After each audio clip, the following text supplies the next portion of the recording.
Hello, everyone. Welcome back to Telling Tales. We make atmospheric tabletop role playing games and stream them for you here on Twitch and then put them on YouTube. You might be watching on either. As ever, we are ably aided by John, our stream manager, who will pop on just so you know his face. Hi, John. How you doing? I'm all right. I'm not enjoying the start of hay fever season. Well, that is unfortunate. It's one of the only reason I would not fare well in Davokar. Absolutely, definitely the only reason. Does it help you to know that I've never had anything approaching hay fever? Does that console you? It does. It makes me aware of a better existence I could have had. It's how everyone feels every time they look at me. So thanks, John. John's going to help us backstage with images and chat and things like that. So if you see any invisible hands of fate guiding us and helping us, it's probably from John. So the blurb down below, we've got a bunch of links. We've got links to our Twitch and links to our YouTube. You're watching us on one, why not check out the other? We've got links to all our social media, links to our Discord. Why not join there and chat to us about all things telling tales, all things role playing? We've got a link to our Patreon should you want to support us further. There's some lovely treats on there, things like character creation videos and Patreon only areas of our Discord, stuff like that. Why not check that out? We also run 3 weekly ongoing tabletop roleplay streams, Monday through to Wednesday, each at 8 o'clock BST. Monday nights is Johnny running Call of Cthulhu. Tuesday nights is myself running Vampire the Masquerade 5th edition. And Wednesday nights, well, that's me running Symbaroum. You know that because you're here. How wonderful. We also have monthly one-shots on the first Saturday of every month. There's a bunch of those in VOD form over on our YouTube if you want to check them out. We've run Troika and Alien and Merkborg, and that's it because we've done it for 3 months. Our next one is Fiasco, which is a GM-less caper-a-thon, and that will go ahead on Saturday, May 1st at 3 o'clock BST. So why not come check us out for that? 3 o'clock in the afternoon, that is. Yeah. Ooh, that's on my blurb. Amazing. So let's start reeling on the players. Obviously, we were off last week, so they're having to remember things that happened 2 weeks ago, and some of them are quite old. So do pity them their task. First off, though, we have the youngest of them is Sam because he's the one I trusted to remember the most. Yeah, that's pretty accurate, right, Sam? I think it's accurate. I'm the youngest. I feel like your trust in me remembering the most was probably misplaced, but I would say Sam is the youngest and was the only one to ask me what happened before the stream started. Sam plays Askarai, our resident changeling archer, scout, and sometime ne'er-do-well. Yeah, you're in the town of Kastor. Odd things are happening, perhaps murders, disappearances, that kind of thing, and you're searching for Dada, the old childhood friend of your companion Semmel. What happened last time, Sam? Well, we'd ended off with us discovering that the 5-2, which is a kind of bar/gambling den that was in Davokar at Solindra's Hope, had kind of moved to this town, Kastor, along with the people who ran it, who were not particularly nice. Although they don't really have any problem with us, but just not that nice. So the first thing we did was kind of regroup our party and head there just to see what information we could gather, really. The person who runs it, called Silvercheek, seemed fine to see us, not particularly happy, but just interested that we were here. And we learned a little bit about the guards, the extra guards wearing blue, or at least some kind of blue, something blue on them in the town, which is that they're kind of a mercenary group that had arrived shortly before all these murders took place, which was... I'm sure it's a coincidence. Yeah, probably a coincidence. Nothing to worry about. And the other thing we noticed was, well, it was our third time noticing it, but there was an animal following us with green eyes. And at long last, we put 2 and 2 together and realized that we'd all seen some version of this animal and I think Anton revealed that it was probably some kind of witch magic that was allowing somebody to follow us around through the eyes of an animal. I think from there we pretty much left the bar, kind of were walking home, and we passed by the annex of the church, which had burnt down. And we had a bit of a disagreement about whether or not to go in. Our companion Semmel, who obviously has a vested interest since he believed his childhood friend had died in this burnt annex, really wanted to go in. I think Askray kind of agreed. The other two didn't really want to. But Semmel just kind of darted in there, and we ended up doing a bit of snooping about. Found some interesting information. Only one person had died that seemed to be a priest, whereas we believe that 2 priest people had died. We couldn't quite identify which priest it was that had died and which had survived. And we also learned that all the kind of attackers had been stabbed to death, or at least stabbed a lot. They were also badly burnt, but they'd been stabbed, and they had some kind of either a grotesque mask or grotesque faces, one of the two. We couldn't quite tell. Absolutely. And I believe that kind of wrapped up as you were on your way back, essentially with people dropping the information to Semmel about these animals with green eyes, upon which he exclaimed that Dada has striking green eyes. Yes. And as Anton was aware, being a mystic himself, the power that allows this sometimes transfers features of the person to the animal. So he seemed convinced that she's still alive and perhaps looking for you. Yeah. The next day came about, and let's bring on our second player to discuss some of the happenings that day. Let's bring on Chris. Chris plays Steo, our resident curmudgeon infantryman, town guard, sometime mercenary. You guys had an appointment at the Ordo Magica. Yeah, so finally got a chance to get some of our loot analyzed. So off we went to the Ordo Magica. We were met by Pagida, who we'd met the previous day, a kind of not initiate, but definitely very busy kind of mid-level Ordo Magica lady, who was, I have her in my notes here as helpful, but slightly sinister. We then went up, she brought us up to speak to the storied pyromancer known as Isocles, who was a war hero of considerable age. And she had arranged a meeting between us and him, which Steo was delighted about, being obviously having fought in the war and not seen but heard of this man's exploits. On our way up there, we met a wizard and surviving council member, Cagliostro,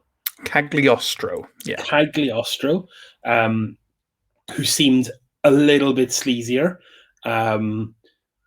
And obviously, when you're in a council of, like, I don't know, was it 6 and like 3 of them have died, you get a little suspicious of the surviving ones. Correct those numbers; they're terrible. But he kind of made "I'm very important, please excuse me" excuses and kind of moved on. And we went up to see Isocles, and he was at the start of the meeting very lucid. And we had a good chat about our time in Davokar, and basically made our formal contact with the Ordo and asked them to send word on the Thistlehold via whatever means that we were returning.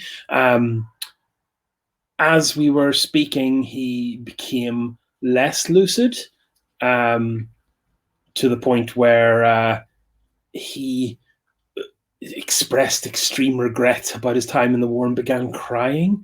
And then Pagida returned to comfort him and kind of shepherd us away. Yes, it was generally quite upsetting, I think. It was an awkward moment or 5. We then went to a small chamber where Pagida basically identified all our stuff. My spear is not cursed or blessed. all the other stuff is significantly cursed and or blessed. I can't quite remember exactly what different features we describe, but I'm sure it will come up as the weapons holders move on. And then we left unaware of what had transpired in the meantime. And speaking of that, while this was going on above ground, the third member of our party was having some fun below ground. So let's bring on Mike, the final member of our party. Mike plays Antom, our resident Theurg, priest of Prios, the sun god. Mike, what was Antom getting up to? Just been for a little bit of a trip to the catacombs under the Sun Temple with my best buddy Semmel, who we seem to be getting along with famously. We went down there to sort of investigate Dada, I suppose, because that's where we'd heard that she spent some of her time, and we did a little bit of investigation down there. And at the end of that investigation, sort of found ourselves sort of encountering a sort of ghostly wraith-like being, I would describe it as, who kind of slowed us down and stopped us in our tracks and appeared quite threatening. But that sort of was dissipated by the arrival of a woman with striking green eyes. Green eyes. Yeah. Yes, she walked out of the darkness and said something along the lines of, "I'm sorry, he usually doesn't hurt me." Yeah. So, yes, and we pretty much wrapped it up there. So let's pick up where we left off, please. So if we can escort Chris and Sam off screen, and I'll just stick with Mike for now. Hello. So you are there in this underground chamber in these catacombs. There are, I believe, 4 tombs scattered around this room, and you noted that one of them had kind of some wilted flowers and a small symbol made of twigs on it. The woman takes a couple of steps forward. Semmel kind of like is still shaking his head under the influence of this undead creature, but kind of turns around to look at her and lets out an exclamation of joy. Strides forward and they embrace. He's kind of, there is a lot of emotion in this. You are perhaps not terribly included in this moment. Yeah, that's fine. Antom is fine. Antom's not going to run up and hug them and join in. I'll let them have their moment and just sort of passively sit back and listen to what they say to each other, I suppose, but also being a little bit wary about my surroundings because of what just occurred a few minutes ago. Yeah, absolutely. Whatever this thing was, it was clearly dangerous. It clearly done some kind of magical possession on Semmel, who was about to try and stab you. So after a couple of moments, they're just kind of talking softly to each other. They part from their embrace, and Semmel turns and says, "Oh, this is one of the companions I've brought here who have been helping me look for you. This is Father Anton." Very, very pleased to meet you, and thank you for your intervention just now. I feared the worst. Dada nods and says, "Yes, it's easy for me to forget sometimes that this place is not safe for others." A father of the Church of Prios. That I am, yes, from the south originally, but recently, I've come to appreciate the joys of the north. They are many. Well, she kind of looks down, clearly dwelling on something, and says, "Well, this could be interesting. We need to go somewhere safe where we can talk privately. And as remote and disdained as this chamber is, we are still potentially going to be stumbled across here. This is where the remains of those burned 3 years ago lie." I see. In which hunting trials or something to that effect. She nods and steps forward, and from under her robe draws a small, crumpled handful of flowers, which she uses to replace the withered ones on the tomb. You can see, now that you're a bit kind of closer to it and not kind of under assault, you can see that all the three other tombs don't have anything marked on them at all.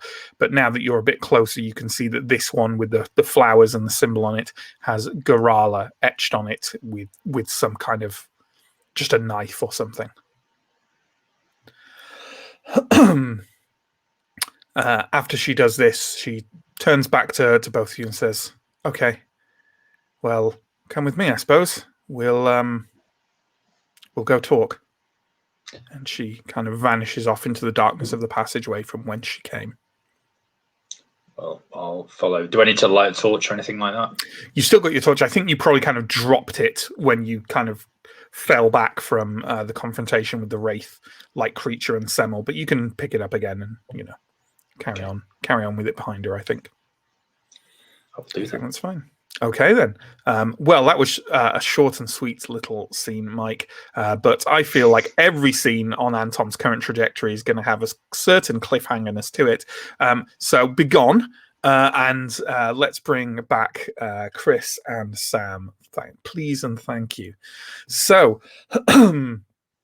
you have wrapped up your business at the Ordo Magica. It's now maybe kind of mid-afternoon sort of time.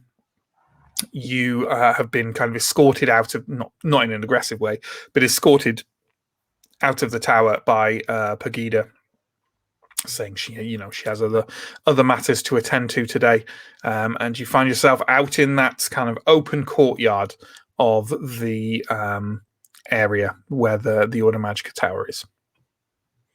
You are with Urfons, by the way, your goblin companion. Urfons. Shall we get this stuff secured? Yeah, probably a good idea to take it back for now. Especially the hand. So I suppose we'll wander back in that direction. On our way, I'll kind of mention to Ascari. So this Isocles, maybe I've just been too long in stressful situations, but strikes me as a man who's being poisoned. Poisoned? He did seem very old. He is very old, but I did notice that Pegida had a little vial that she was not so much hiding, but returning to her cloak on the way out. Maybe it's nothing. I'm a paranoid, delusional old man, but Isocles, I'm not sure he's as bad as he started out. You don't think that was just medicine? Perhaps to help him sleep? He seemed... Maybe. I mean, that would make more sense, but Ordo Magica are just forever at each other's backs with all this wizard politics. I don't know. I mean, even if it is poison, what are we going to do? It's true. I mean, certainly there should be some suspicion on the other man we met, Cagliostro. Oh, I think, honestly, if we're going along my little thread of paranoia, I think they're orchestrating something to insert themselves as the new lord and lady of this tower, if not this town. Surviving council member when most of your peers have died. Very suspicious. That is suspicious. I think one way or another, the answer to this lies somewhere with how these mercenaries arrived. Yeah, might be something to look in. We'll do a quick loop by the barracks and the bell again. I want to take another look at these mercenaries, and then we'll go to the church and pick up Antom, assuming he's finished. If not, lunch. Sounds good. Lunch does sound good. So I suppose we'll go. Sorry, yeah, the bell tower is on the way to the town watch building at the north of the town. In fact, you know what? Let's maybe get that up, the plan of Kastor up, so just so we can remind ourselves a bit of the layout of the town. Thank you, John. So yeah, the Ordo Magica Tower is that kind of open circular area to the north, kind of northwest of the map. The bell tower is the circular kind of greyish spot just to the right of that, and the large red building at the top is the town watch. So it's all one path through, so that's nice and easy for you. Yeah, and that kind of puts us en route back to the inn as well to drop everything else off. So. Yeah, well, you can just walk down that central road again. The inn is much more on the south side of the town, but yeah, that's the plan. What was the name of the inn again? Sorry, the inn is called the Rusty Dragon. That's right. Okay. So yeah, you walk past the bell tower again. It is exactly as it was before, swarming with guards, all of whom are noticeably wearing at least one item, either item of blue clothing or an accessory in blue, or simply a blue rag tied around the pommel of a sword. Now that it's mentioned that these blue people are a sellsword company, can I? Is it worthwhile me trying another roll if it jogs any memories about the caliber of these people? Yeah, sure. Why not? Go ahead, and I'll give you a penalty because you didn't make the first roll. But go ahead and give me a cunning roll at -1. That's a fair 10, and I somehow managed to roll a 31. Let me just sort that out. I got a 1! Oh, hey! Now that... You know what? Here we go. I think saying, oh, yeah, you remember the blue company now out of nowhere would be a bit...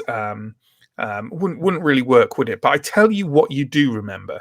You remember one night 5 years ago in Thistlehold. You remember a very nasty brawl breaking out in the salons of Symbaroum, and you were one of the people that your friend, whose name has escaped me, your buddy in the town guard. Give me 1 second, and I will find his name. Dirac. Yes. Basically, he, and a few others had to go in, break it up, and kind of pull everyone out and see what happened. And you remember that the instigators and the people who had left others with a lot of knife holes in them were members of a sellsword company. You never knew their name, but they all wore blue ribbons, blue armbands, blue feathers, things like that, and somehow they managed to wrangle their way out of prosecution. You were never sure why, but things like that happen in Thistlehold. Someone clearly owed them a favor. So you're not sure how competent they are, but they're Connected. The ones you knew were both connected and vicious. Yeah. So obviously I'm not going to blurt this out while there's a load of them stood in front of us. Yeah, sure. I know you. Maybe in the interim between us moving between the tower and the barracks, I'll go, yeah, now I've had some time to shake these old brains back into action. I remember coming across these blue-coloured lads before in Thistlehold, and they are stabby, but also... they know enough people to avoid facing any consequences. So it strikes me this might be some kind of court drama.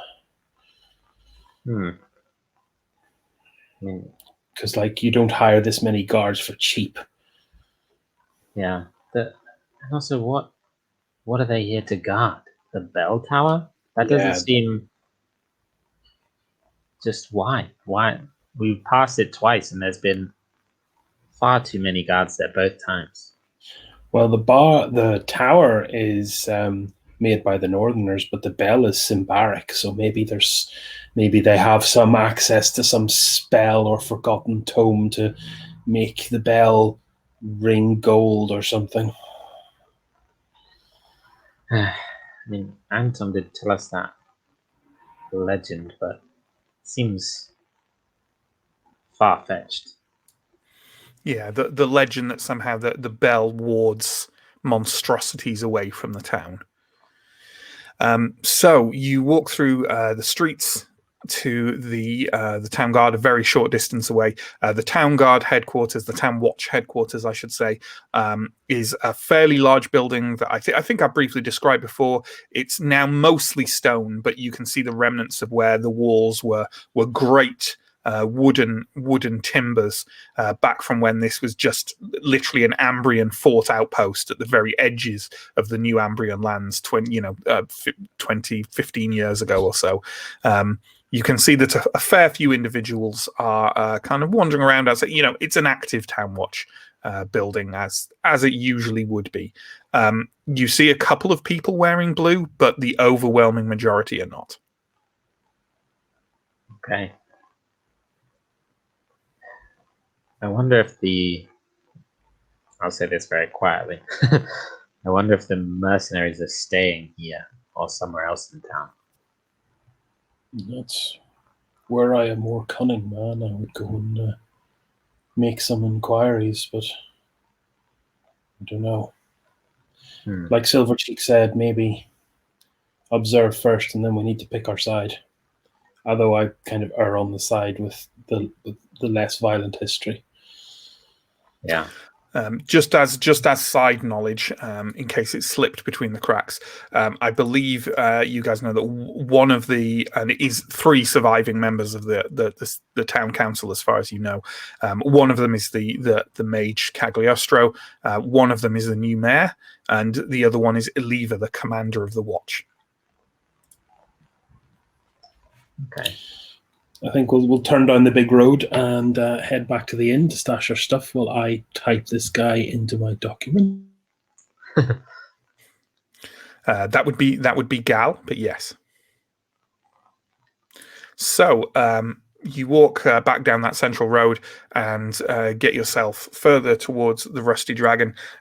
As you approach it, you see that there are a few individuals stood outside of the Rusty Dragon, obviously at ease, kind of leaning, sat on barrels or leaning against the wall. One of them, they're mostly dressed as the other members of the Blue Company you have seen are dressed. But within the middle of them, kind of with her back to you, is a woman dressed in a little bit more finery and impressive armor than the others. She's wearing a kind of like soft cap with a long blue feather draped down it, and has like a large long sword tilted at her hip. And as you kind of approach, one of the men talking softly to her gives a kind of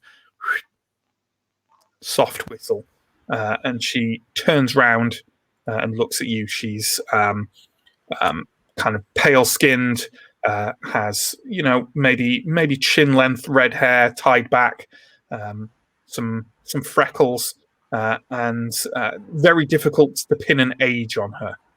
And she has a kind of soft, easy grin on her face. And as she takes a couple of steps forward, kind of calm, slow steps forward towards you, and says, "Good afternoon, Ma'am." Travelers to Kastor. Say again, sorry. Travelers to Kastor. Yes, just passing through on our way to Thistlehold eventually. We were staying at this inn. Is there trouble? I hope not. I'd say that Kastor's already had enough trouble today, wouldn't you? Yes, quite so. Today? Yesterday, was it? There's been trouble every day this week. Oh, we'd only heard of the burning. We didn't know there was... What happened? Oh, the burning was 3 years ago, so definitely not that this week. Well, the burning of the outhouse. Oh, yeah, sorry. Yeah. I was thinking of the sorcerer burnings. Yeah. Troublesome individuals coming to Kastor, causing issues, town council, asking questions. Okay. The town is operating in a very delicate balance right now. It would be a shame to tip that into chaos with more gruesome death in the streets. I see. Understood. Well, we won't be troubling you for much longer. We're hoping to leave town just as soon as we've rested up. Good. That is very good to hear. She kind of gives a tilt of her head, and the other town kind of blue company members stand up and stroll kind of away down the street behind her.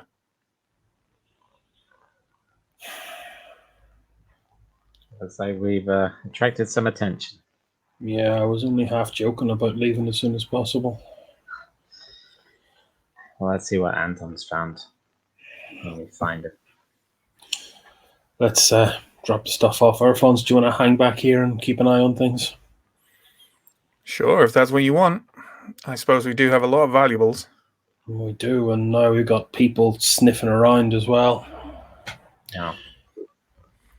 He nods and kind of looks at the blue company walking away and says, I think I've met her. Really? Trouble? Expedition a couple of years ago. Good with that sword. Quick to use that sword. Sounds about on power for what I remember of these blue people. I'd be surprised if that was the last we hear from them. Looked like a captain's braid on her shoulder. Maybe she's leading them. Yeah, that would make sense. Right, well, things might get spicy. They always do, I suppose. So you head back into the Rusty Dragon, ready to wait for Anton. Hey, that might be a while. Let's shuffle Chris and Sam off screen and bring me Anton, or at least his avatar in this mortal realm, Mike. The way that you said it might be a while for them to wait in the Rusty Dragon, I thought you were going to start this with 3 years have passed. 4 years later. So, yes, you are walking down these passageways in the catacombs. They're much the same as the passageways you were walking through before to find the crypt with the remains of the sorcerers in. Kind of this is the older, rougher area of the catacombs where a lot of it's kind of slightly falling apart. Some of the struts are slightly broken and creaking, which you kind of eye a bit warily as you walk past them, aware that there's a lot of earth and buildings on top of you. Eventually, you pass along some passageways, around some corners. You're pretty sure you could not find your way back to where you just came. And as you do, you arrive at what appears to be a fairly plain and simple wooden door that's down a kind of short passageway in the catacombs, which after a short distance gives way to brickwork. So essentially, you found your way to clearly below something, an actual building, and there is a wooden door in front of you. Dada turns around to face you and says, I'm taking a considerable risk bringing you here, Father. I hope you appreciate that, and I hope the trust that Semel has in you, well, I hope we don't have a problem. I sincerely hope we don't as well. She nods and kind of raps a specifically metered knock onto the door, which kind of creaks open slightly. And then as soon as the person on the other side sees that it's Dada, it swings further open and she heads on in. Semel behind her, kind of shooting you a puzzled glance. Clearly he has no idea what's going on here. Take it you're going in behind them. Yeah, Semel can go first. Sure, yeah. So you enter what is seems to be a fairly large chamber below ground, all kind of like slightly, the older brickwork and stonework of Kastor, which, while still only 15 or even less years ago, was kind of the foundational buildings of this town. Obviously, were put together a lot quicker than much as what's remained. So it has a kind of old feel to it, especially being under the ground like this. Kind of slight musty smell. It's lit entirely by various candles placed on all kinds of surfaces, placed in candelabras and hangings off the wall. Around the center of the room, there are kind of a small circle of tables that have mats and rugs placed out in front of them, where various people are kind of kneeling in positions of prayer, unfamiliar positions of prayer. On the tables are kind of small wooden symbols, kind of quite carefully carved, but nothing fancy. And there are 6 tables and 6 symbols. Even a quick glance at the room and the layout reveals a couple of things for you. But why don't you give me a vigilant roll, and let's see if we can add anything more to that. Dust off the old dice. I've rolled a 6 and I needed a 13. Okay, great. So first things first, everyone in this room, apart from the 3 of you who just entered, are wearing masks. Quite simple, plain wooden masks, just with, eye holes carved out and a hole carved to be able to be heard better. There are about 10 people in the room, most of whom are kind of looking at you a bit. They seem to be looking at you cautiously from what you can tell behind the masks, but they're kind of, just in average clothes for the most part. There are a couple of them are children. The second thing you notice is that one of the symbols on the tables is very recognizable as a son of Prios. Okay. And further than that, why don't you give me a cunning roll? And I think I'm going to give you a big boost to this for various reasons. It's going to get a +5, I think. Okay, so I need a 16. 4. You're fairly sure this is a chapel of the many, i.e., the pantheon of gods of the Ambrians who were worshipped before the ascension of Prios. That's the one true god of the Ambrians in decades past. You remember, as you remembered on your way to Kastor, that a heresy of the many was struck down in this town about 10 years ago. Clearly not hard enough. Okay. Is this like sort of like a forbidden thing in?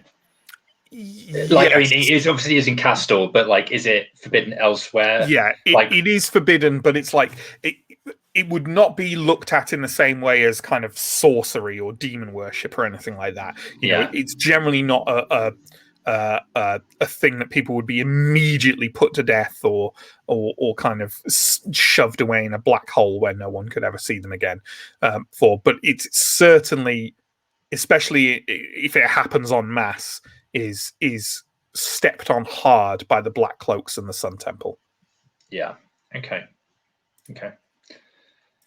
It is entirely up to you what Anton specifically makes of it, obviously. As the people kind of stand up and look at you somewhat nervously, Dada turns to the both of you and says, I just want you to know the people here do no harm. They just worship the old gods of Alberator in peace and quiet. I know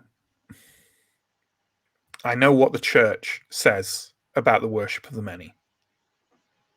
But all I can tell you is that whatever is happening in Kastor, it has nothing to do with the good people here. And I consider myself one of them. But you worked in the Sun Temple? Yes. I venerate Prios. Alongside and the other others. gods. Yes. As was good enough for the people of Alberator for hundreds of years. Her words are reasonable, but her demeanor is reasonable. Her words are slightly confrontational. Yep. You Well, get I'm the not gonna- distinct impression you are being sounded out. Yeah. Well, there are many routes to finding fulfillment in the eyes of Prios, and it takes some people considerable time and considerable different methods to come to that realization. She smiles softly and says,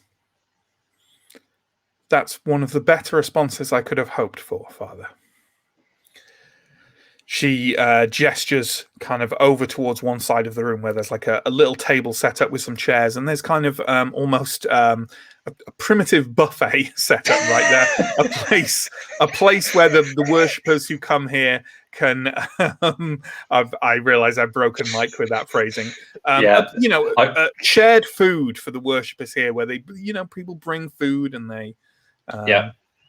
Yeah, that's a much better way to describe it rather than buffet, which just fills me with images of sausage rolls, little bits of cheese and pineapple and cocktail sticks. I didn't say there weren't sausage rolls. So you walk over to there. As you do so, a man walks over. He has kind of quite a confident bearing.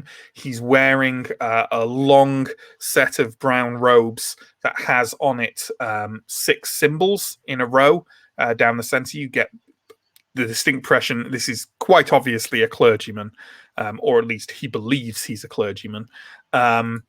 And he walks forwards. You can see around the mask, he has no hood on. He has kind of graying hair, but it looks like maybe it's slightly premature. And you can see even behind the mask, he has a kind of like quite a light smile on his face. And he walks over to you and gives you a sort of soft bow and says, "Father." Yes. Very much a fish out of water in this place. Who may I ask you? Well, my name, at least my name down here, is Tamilo. I am the leader of this congregation, and I just thought I would welcome you here. And I'm sure Dada has already said it, but I would like to emphasize any statement that she has made to the effect of, well, we would very much like not to be dispersed or killed, Father. Well, that goes for me as well, and I appreciate the non-confrontational acceptance of an outsider into this space. Dangerous times require dangerous measures, Father. Kastor. If you are curious about anything that we do here, just come talk to me.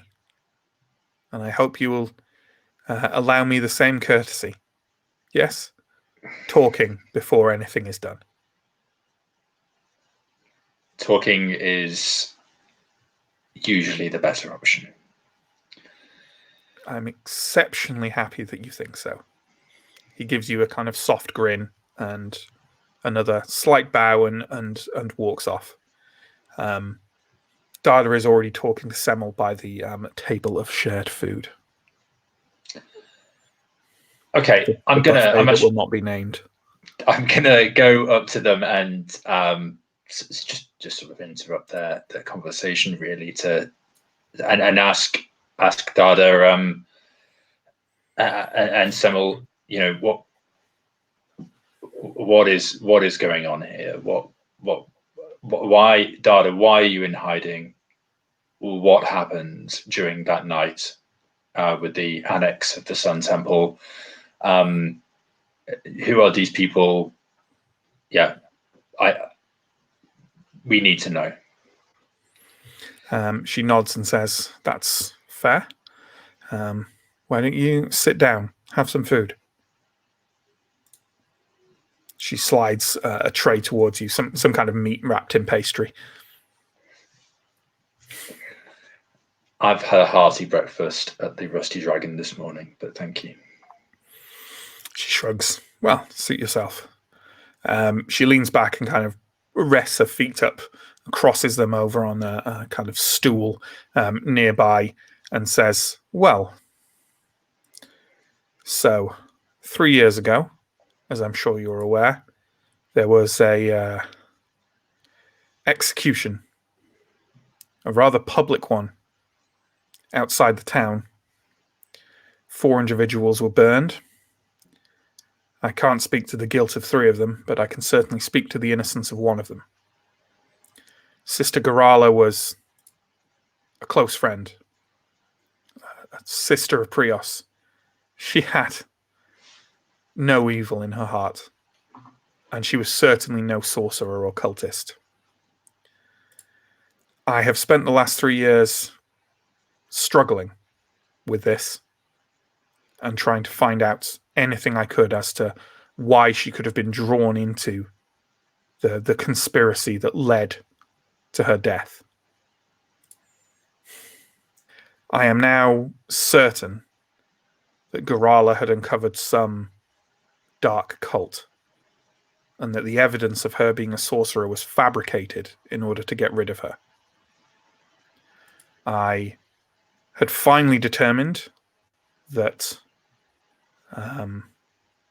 First Theurg Karstak could help me further with this and could be trusted, and I had decided to take the information to him. My timing was terrible. We were discussing it in the annex the night they came. I can only assume members of the same cult that orchestrated the death of Garala. What did they look like? Hooded, cloaked, wearing some kind of monstrous mask. It's a pretty large coincidence. Are they aware of your intentions? Have they been observing you, listening to you? I can only assume they had. Which means that perhaps whatever is going on goes further than I'd even suspected. Either way, I cannot shake the feeling that following the route of uncovering the truth of what happened to Garala is the key to all of this. But clearly, time is not on our side. Whoever they are, they're making their move now, even as we speak. And at least that is how it seems to me. And how did you escape from that night in the Sun Temple Annex? She smiles and taps the daggers at her waist. Okay. Also, having somewhere to go to ground here was helpful. I have been a member of this congregation as long as I have been alive, as were my parents. As were a lot more of the town before the Black Cloaks arrived.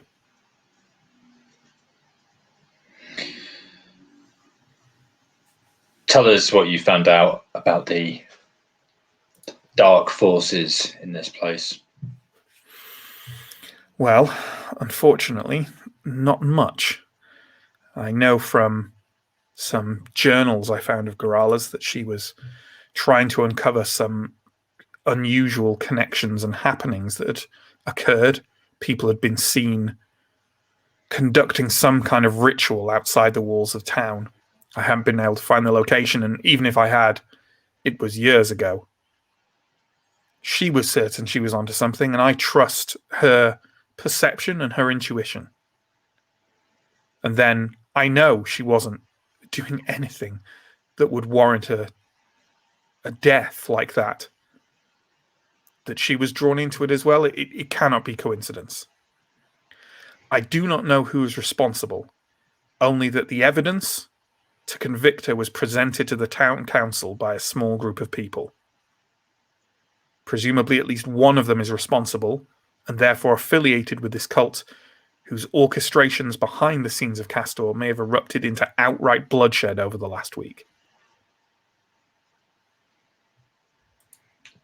And do you have the name of those people who presented that evidence? I do. 3 of them.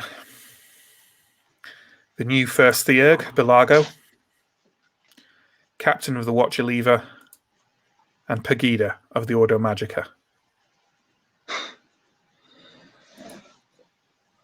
Those are some big names in this small town. They are. Look, it's obviously dangerous to directly confront any of these 3 without being certain. But I have some ideas about leads. I just can't follow them, because if I show my face, well, maybe something else burns down. You can shapeshift. I can use animals as spies. I cannot shapeshift. There's only so much I can get done as a rat. This is... I get the impression that you need assistance with this. That was why I sent the letter, and I have to hope why Semmel brought you here. It's not just you, right? Ouch. I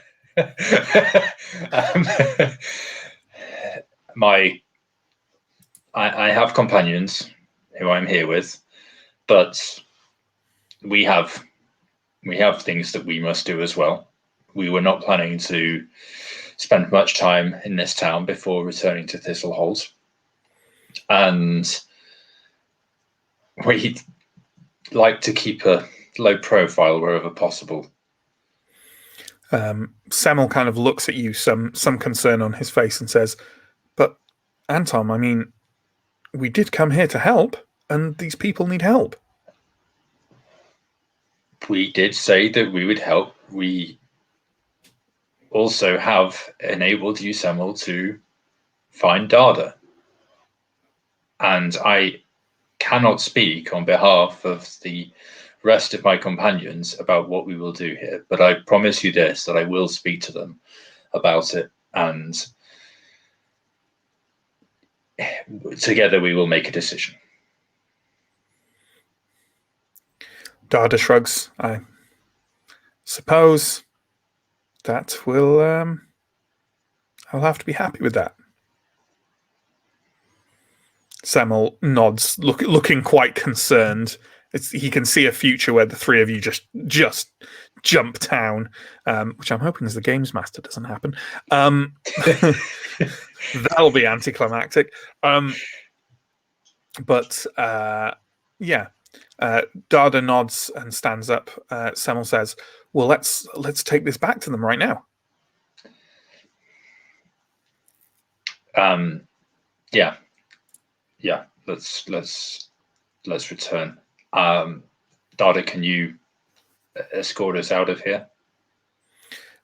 She shakes her head and says, "That won't be necessary." She leans over and kind of whispers something to Semmel. And after a moment, he kind of flushes slightly and says, "Oh, there, yes. Yeah, I know the way out." Okay. Well, I will, I'll follow. She gives him kind of a soft kiss on the cheek, and they share a look. And then you walk through the Chapel of the Many towards the door. The priest here, Tamilo, gives you another kind of soft smile and a bow as you walk past through the door. Semmel kind of turns to you, kind of straightens his tunic and says, I definitely know the way out now. Down here." He points and starts walking. Okay. Great. Is there any kind of conversation you want to have with Semmel on your way out of the catacombs, or your way back to the Rusty Dragon, or do you want to just move back to there? I mean, I think it is worth me kind of saying to Semmel that, you know, we do want to help, but it is a very risky business to help in this place. He nods. I understand. People need help. They do. And if there are, he kind of looks around as if they're going to come lurking kind of out of the shadows at him. So, and if there are some kind of dark forces at work here, Father, surely Prios's light should illuminate matters. I can't remember. Was Semmel there when we've had like conversations about like the dark forces that we heard of in Cylindrous Hope and stuff like that? He certainly talked about stuff like that. Do you mean specifically the Dark Lords? Yeah. I don't think so, unless you'll have chosen to talk about those things in front of him since you've left Cylindrous Hope. Yeah, I don't think you will have done either. I think you've kept it hush-hush. Yeah. So, yeah. Okay, you make your way out of the catacombs, a hell of a lot faster than you found your way to the Chapel of the Many.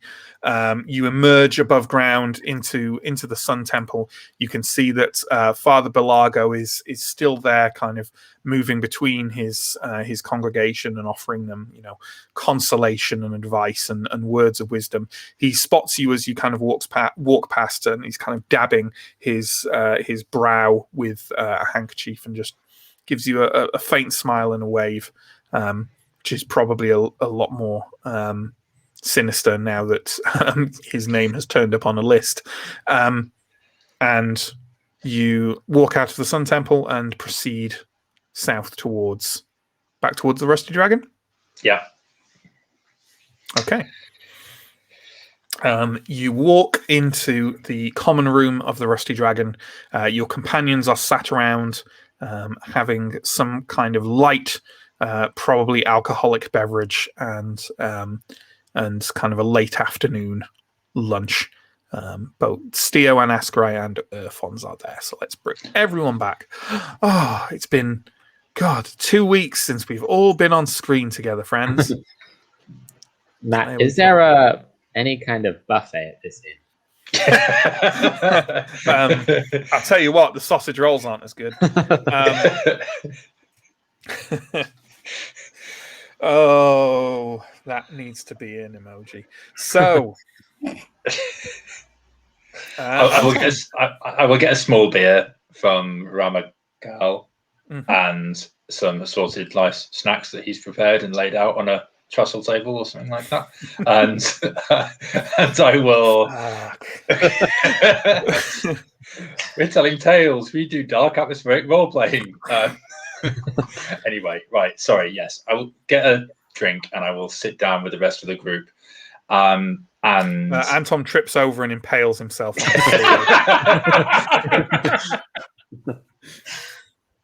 Next to the buffet. No, yeah, sure. You gather some food and drink and sit down. And I think I can just go on mute now while you guys take care of this scene. Yeah. So okay. I'll stand next to Semmel, sit next to Semmel, and we'll tell you everything that we just encountered and everything that we just heard about finding Dada and the Temple of the Many, or whatever it's called, the kind of theory that she has that there are some dark forces still at play in Kastor, and that she believes that they potentially like involve one of Father Belago, the leader of the Town Watch, and the chap in the Ordo Magica, and she wants our help sort of following them and finding out more information basically. So I'll relay all of that. Well, that's everyone I suspected. I mean, you're aware, just for the record, we are now being watched by the Blue Company, who are the mercenaries who are assisting in this plot. And we have been warned quite sternly to leave. Is that just for us, or is that everyone in this town is being warned and being watched? Oh, just us, and honestly, probably yourself as well. Nodding to the NPC whose name I've just forgotten for no reason. Semmel. Semmel, thank you. It's probably going to get very complex. And now I assume, again to Semmel, you're going to want our help going up against half an army and a coup. Semmel says, I suppose that isn't the way I'd have phrased it. I hope you have. I'm sure there are ways and means where we don't need to directly physically confront these individuals and cut the head off the snake. Yeah, that kind of thing. Askarai, you this is the kind of thing we should be doing, isn't it? I suppose it is. It seems a big task for just the 5 of us. For any new viewers, by the way, Semmel is convinced that he's a member of the Iron Pact and is convinced that Askarai and therefore the others also are. He is wrong. Askarai just stole the right artifact. The safe thing to do is for us all to leave tonight. The stupid thing to do is to start killing people. The smart thing to do is to figure out a way to unpick this with as little bloodshed as possible. Okay, In fairness, that's one safe way of doing it, and 2 ways that are liable to both get us killed at some stage. Semmel, you have been reunited with Dada. We thought that she had passed. She hasn't passed. This is amazing news. And while she is consumed by the events of 3 years ago, maybe for her safety, it is worth leaving Kastor now. The 2 of you join us. This will hold together. You know. His brow kind of wrinkles and he says, Father, are you happy to see some kind of potentially sorcerous cult take over this entire town? No, and I would speak to the church in Prius and the church in Thistlehold, and I would speak to other members of Thistlehold to alert them to what is happening here. But Father, that could take weeks, months. People could die. We could die. Is this? He kind of looks over his shoulder to the inn, which is quite full, but he's also quite, people are talking quite loudly. Is this not the exact kind of thing we swore to prevent? You lose all the fights you rush into. There's lads. Fleeing is the safest thing to do. I don't humor it as something I particularly want to do. But assassinating the 3 most powerful people in the town is also... No one's talking about that. Well, bring an idea then, Semmel. We need something subtle. Well, I dare say something lies between fleeing and randomly murdering 3 people. Does it not? Not in my experience in the forest, in fairness. What about the bell?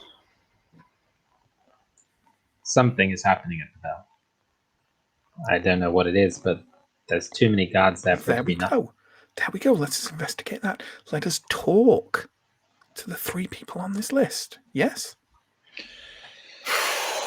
You are a wonderfully joyful child, Semmel, but this is a great way to get your throat cut.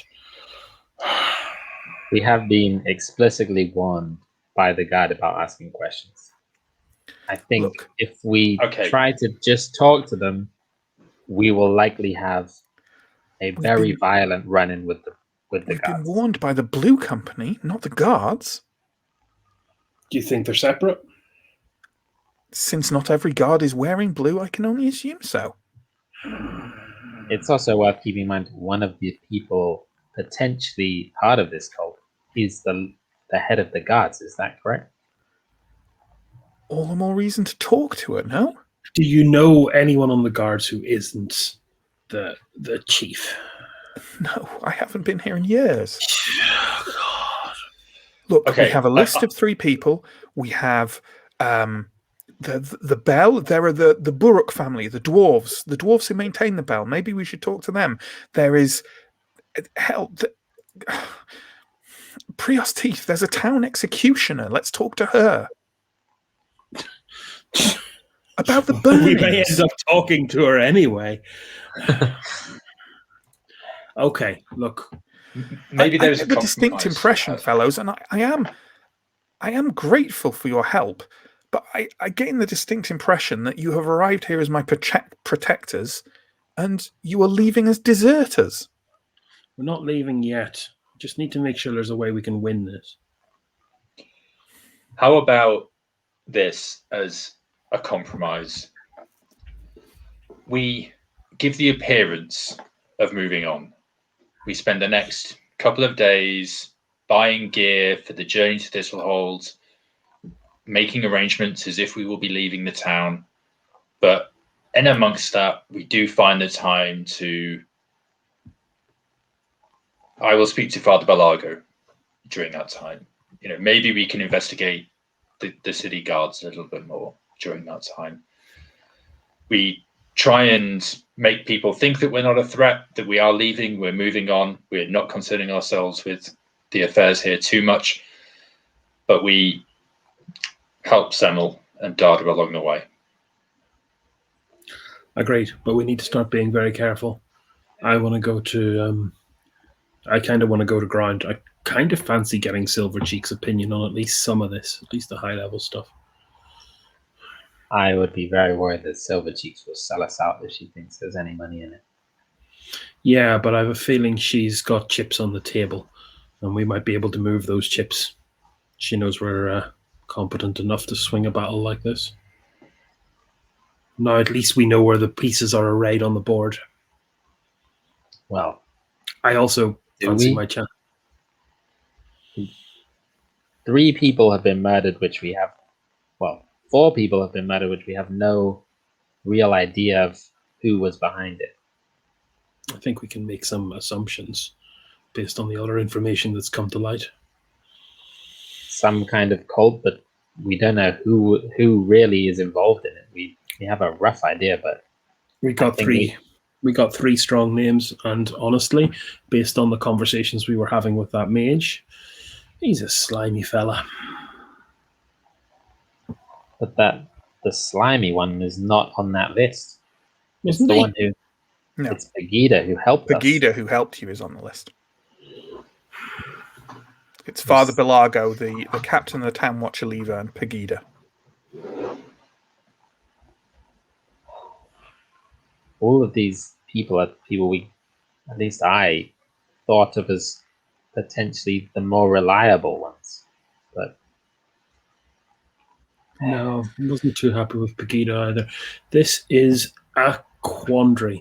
I think, how can we go and chat to these dwarves, or how can we go and chat to someone in the guard without drawing too much additional suspicion, given we are already being monitored by the Blue Company, who are very, very stabby?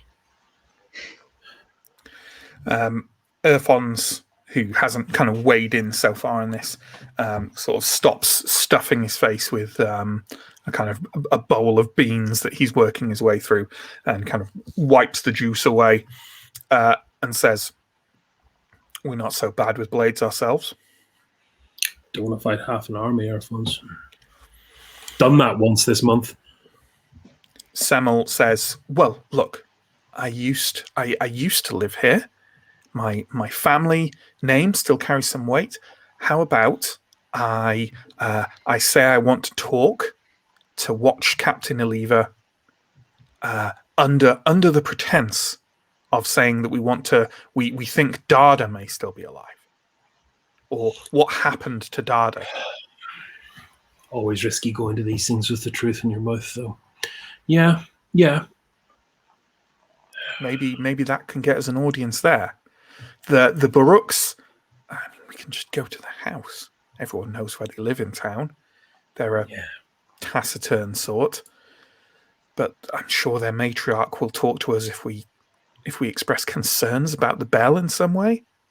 No, actually, what about going to ground? You said there was a sanctuary in the crypts. Yes, that's an excellent idea if we're worried about our safety. Let's go to the Chapel of the Many. Let's stay there instead. He seems very eager to do this closer to Dada. Yeah. I think coming and going from that place, considering we're already being watched, may put them at risk. Oh, how much do you trust the family here, Samuel? What the family that run here? Yeah, you said they were friends. Very much, yes. Ramagal he's an old family friend. I can't see him being involved in anything nefarious.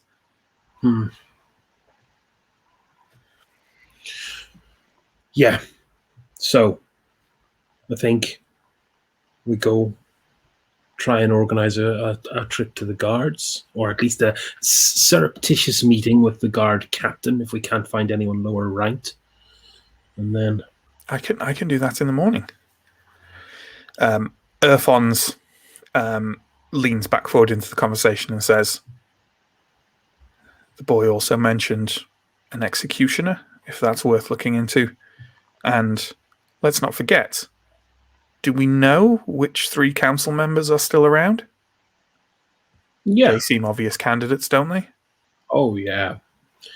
The mage fellow, which we now know he's close to Pagida, who's a suspect.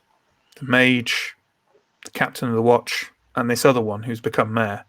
Do we know anything about him? Is he not the priest? I think the priest is technically... I believe what he expressed to Anton is that he's technically on the council, but he hasn't done anything about it because he's too busy trying to keep order among his congregation. So the priest... But someone has become mayor as well. Yeah. Do we know anything? I believe you know the name, because I think Cagliostro mentioned it, but nothing else. The name was Grendel. This might be a lot of names in this story. This might be Samuel. You might want to see if we can find out any history about this new mayor. I can ask around. Ask below, I think. I can do both. People are talking anyway. Yeah. I have business here. I'm from here. Okay, we got some plans. What do you reckon, gentlemen? Yeah, I'd like to also talk to these family that looks after the bell. Seems like something is going on there, and they might have more information.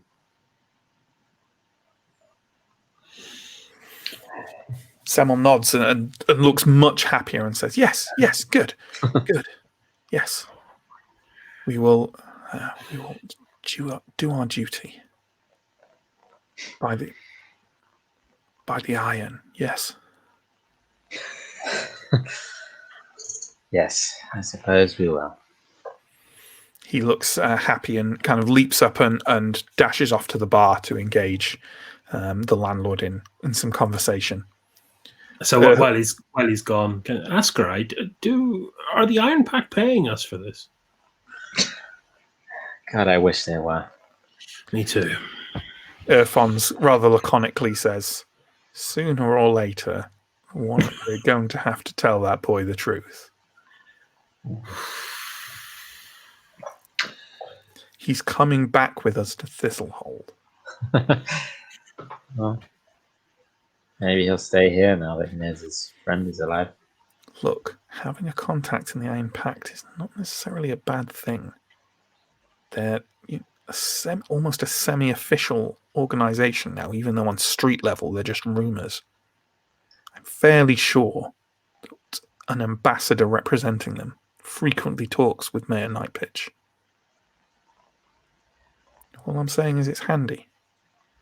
but it won't be handy if he finds out we've lied to him before we tell him ourselves.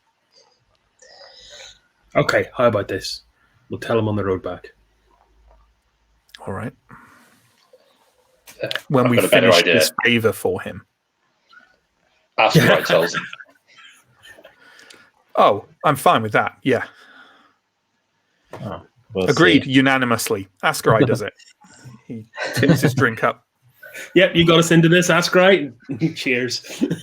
I take it over the course of this evening and this general conversation that you also share with Anton kind of details of your findings from the Ordo Magica, like the details of the codex that Anton now owns, which I believe possesses instructions for 2 rituals: break, link, and another one. Possess. So, Wasn't Breaklink the book we neglected to recover that one time? it was. About So that perhaps once Anton has done with it, it could be used to curry favour even further with the Ordo Magica back in Thistlehold.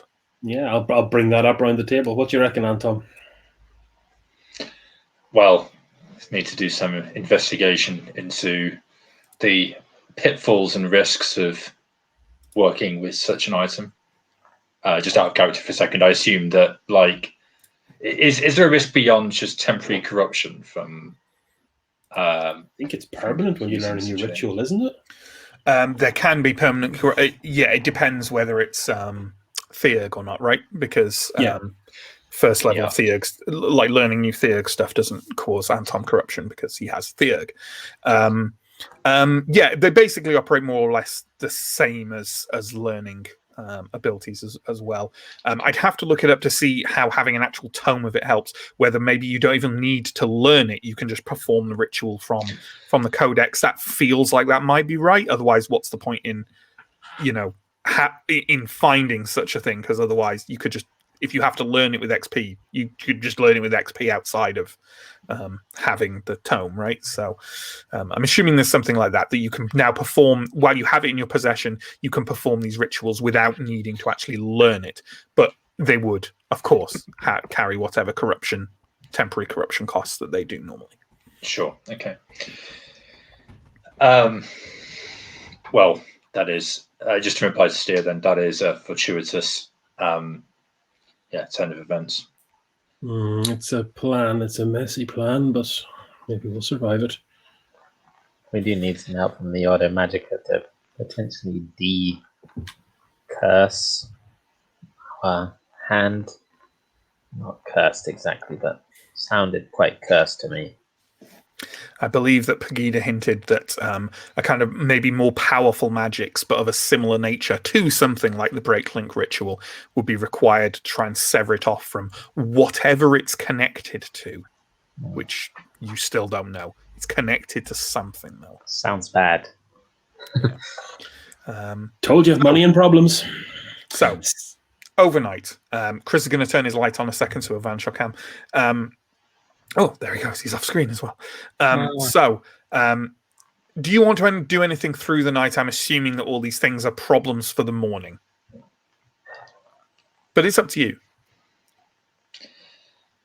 There's one thing I want to do at night, but I think I will save it till tomorrow night. How about you, Anton? Anything you want to get done during the evening? No, I think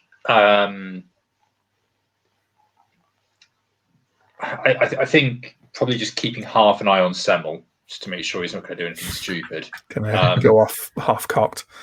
Yeah. Yeah. But yeah, okay. That's it, I think. Steo, these two have said that they're happy to pass the night and get started on these things in the morning. Is that what you want as well? Yeah. I think I'll shelve my silver cheek infiltration maneuver for now. Sure. So you wake up in the morning. You have, as a group, nothing awful has happened in the night. You as a group, we have a number of options that have been tabled now, I believe. So let me just run through them to refresh ourselves with them. So first off, there is the list of individuals who may have ensured Garala's destruction 3 years ago. That list is first First Theurg Belago, the captain of the Watch Eleva, and Pegida of the Ordo Magica. The things that have been discussed with them is maybe Mike goes to talk to Father Belago, and Semmel is going to try and secure some kind of audience with the Watch captain or someone at the Watch. The second thing is a family of dwarves have been mentioned, the Buruk family, who are involved with the maintenance and keeping of the town bell.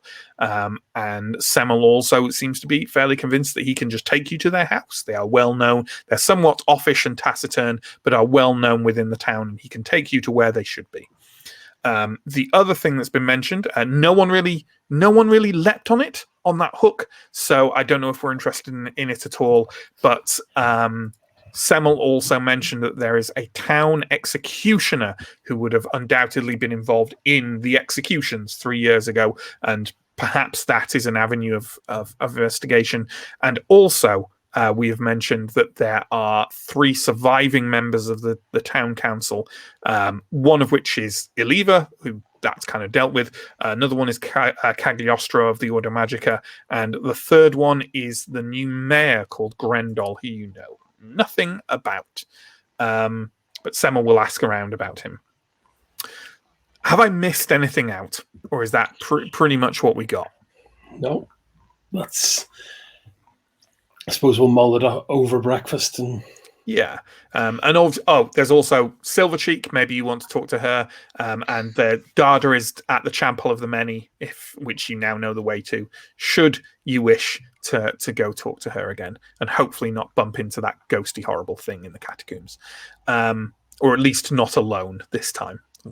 Semmel doesn't count. So, with that in mind, friends. What do we want to do? And let's kind of go around. I'm happy for people to do things individually or as a group. Why don't we go around? Let's go around clockwise. Steo, what is Steo planning on? If I think I want to go with the guy whose name I've forgotten again. Semmel to the guard to see if I can help with the guard thing, because that's the most logical fit for me. Sure, that works. Anton, do you want to be included in that? And as a secondary question, whether alongside it or after it or before it or whatever, are you still intending to go talk to Father Belago again? Yeah, I think I will not go along with Steo and Semmel, but I will go and see Father Belago with the intention of sort of shadowing him for the day, but in a sort of surreptitious way. Oh, can I help you, Father? You're obviously overtaxed. Yeah, a bit of that, and also making out that I want some, I just want to be inside the Sun Church for my own reasons and stuff like that. So yeah, sure, sounds good. How about you, Ascarai? I'm happy to go talk to the guards, the guard captain at first with Steo and Semmel. And, afterwards, I'd quite like to visit the dwarf family, depending on what information the guard captain gives us. Sure, that sounds good. Well, why don't we take care first then of the visit to the town watch? That seems like an apt thing to do.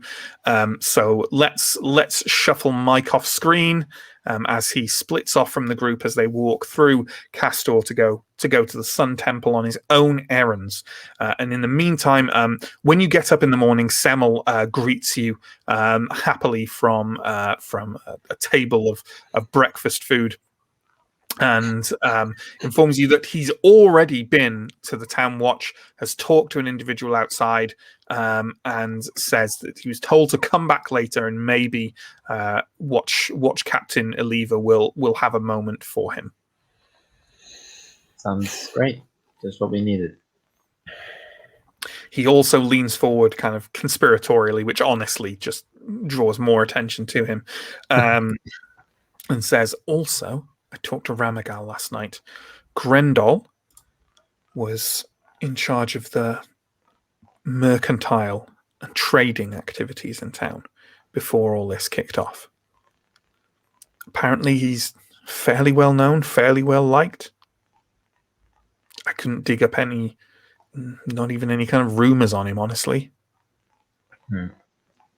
The general attitude of the town seems to be kind of pitying him, in all honesty. Do you know much about the mage Cagliostro? Nothing. So many people have come to this town since I left. It'll be hard to get to Cagliostro without having to deal with our suspect lady, Pegida. Yeah, although she seemed fairly happy to show us in and let us meet everybody last time. We'd need some obtuse conceit to speak to Cagliostro without her around. What are we going to talk to the guards about? Like subtly, like where do we stop telling them? We don't just go in and say. I'll just ask her about Dada. My friend has disappeared. See if they know. Okay, that might yield some good information. Then we can maybe ask about why there's so many Blue Company guards here. Things have changed in Kastor since I was last here. Okay. I am but an innocent, curious traveller now, watch captain, and so forth. You're certainly pretty innocent. Right. He kind of munches down a last rasher of bacon and stands up ready to go. Earthons is staying in the Rusty Dragon, as agreed, to guard all your ill-gotten goods. They were perfectly healthy gotten, I'll have you know. Quite well gotten. Okay, I suppose we'll head out. Yeah. Cool. So you walk out onto the streets of Kastor, already fairly busy at this time of the morning, and wander up towards that large building on the very north of town, the former frontier fort, now turned town watch headquarters. As you reach the door, there's a couple of individuals outside, one with a kind of blue sash tied around their thigh, another without anything like that. And as you approach, that one takes a step forward and says, Semmel, yes? It's your lucky day. She'll see you. Semmel goes, oh, good. And my companions? He looks both of you up and down, especially long and lingering on Steo's spear, and says, fine. But no funny business. Kind of have a little bit of a prideful moment, noticing that my spear has finally got some attention. He kind of turns and there's the edge of this fort, the side of this former fort has a rather large set of wooden doors in it, and he reaches and grasps and holds one of the handles on one side of the doors and goes to start heaving it, and then looks pointedly at the other guard with the blue sash round their thigh and says, are you going to open the other one? The other guard kind of spits on the ground and lazily reaches out to drag it open. And the doors swing open in front of you. The original guard that you talk to steps through with you. They make sure both are closed, and he just kind of shakes his head in obvious frustration, and you start walking down what is a fairly convoluted set of stone and wood corridors. Steo, you spent so much time in the town watch, the various garrisons and barracks in Thistlehold, and probably in a couple of other towns as well. You're well acclimated to the specific chaos that goes on in these places. And you walk past rooms of people talking, jostling, shouting at each other, various jail areas, areas where people are drinking and eating, and then up sort of a winding set of stairs until you reach what seems to be a fairly large open area that just has one entire wall of it is covered in slate, which has like chalk marks on it in clearly some kind of system that someone understands, but definitely not you. And a number of desks are in there, and there's a few guardsmen kind of wandering around. Both of you give me a vigilant roll. Yeah, not many rolls tonight, have we? We haven't. Sorry for knocking the mic there. I was so excited to get some dice out. I rolled a 2. That's good, because I passed as well. Holy heck. Nice. It strikes both of you that zero number of guards in this room have blue on their person in any way. I think I was hoping to get a second to just mention that in passing with the guy, if I may be so bold. Yeah, absolutely. We can have a little conversation as you walk up those stairs. Go for it. Just be like, seems like you're having trouble with the blue company. Fairly awful lot, in my experience. He kind of turns a bit sharply to you as you say that and says, "You know them?" Yeah, I had trouble with them in Thistlehold a few years back. Very stabby, very stabby. As he approaches that room I described, he kind of opens the door to you and says, "Yes, sellsword filth. Here she is." He kind of nods in the room. Among the other guardsmen kind of wandering around, there is a woman stood there who's kind of slightly on the shorter side, but quite muscular and well built. She's dark skinned with a shock of black hair and is dressed in very functional, guard clothing. In your experience, certainly, all the best. I suppose it may predispose you to think well of her. All the best guard captains don't dress any differently from their men. She looks up as you come in and kind of squints at Semmel and says, "Semmel, a Rosto's boy, right?" Semmel says, "Oh, yes. Yes. Yes. And yes, my parents are... They would send their best if they knew I was here. They're down in Indros now." She nods and says, "How can I help you, Semmel?" "Oh, well,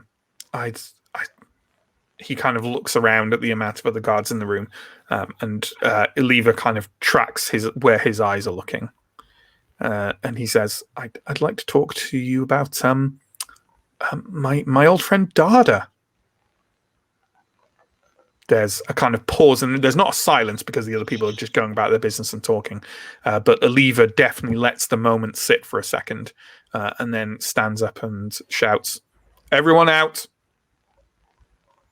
There is kind of no hesitation. No one looks at her. No one kind of questions it. They all just immediately pick up whatever they're working on and walk out the door and close it quietly behind you.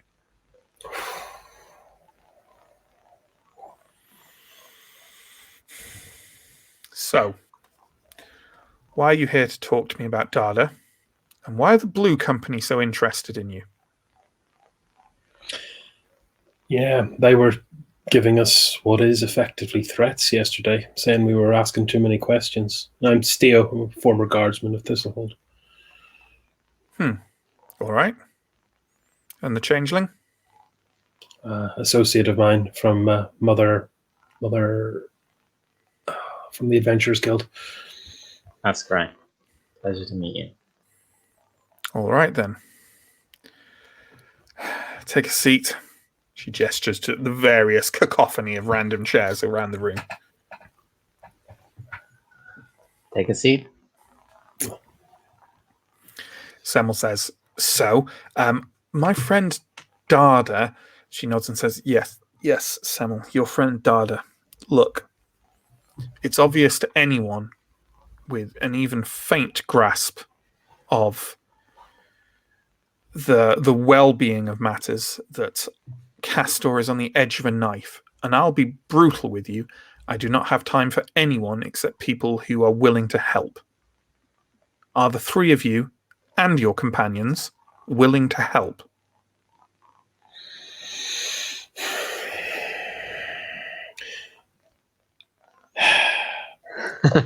What's the enemy? Some individuals in this town clearly do not like the way it is being run. So it's a coup then. I don't know whether it's intended to be one with further blood or whether the worst has been done. But either way, I don't particularly wish to see the reins of Kastor to be passed to unknown, perhaps malicious hands. Yeah. We have a number of departed individuals on the town council, and I would much prefer that didn't happen anymore, and that the people responsible for it are brought to justice. But unfortunately, my hands are increasingly tied. The cell swords, is it? Yes. Okay, I think we have a common goal. I can't speak for the other gentlemen. Asker, are you in on this? I'm certainly all ears. Yeah, if we have an ally. We haven't had good experiences so far with these cell swords. Yeah, I owe them a couple of stab wounds myself. If we have allies on the guard, that changes things in terms of whether we're going to skip town or hang around and try and help. I think you have our assistance, Captain. That's delightful to hear.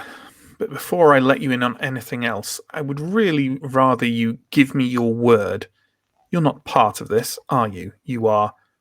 She kind of looks at your weapons. Innocent travellers who've happened upon Kastor at a bad time and are intending to do the best with what you find.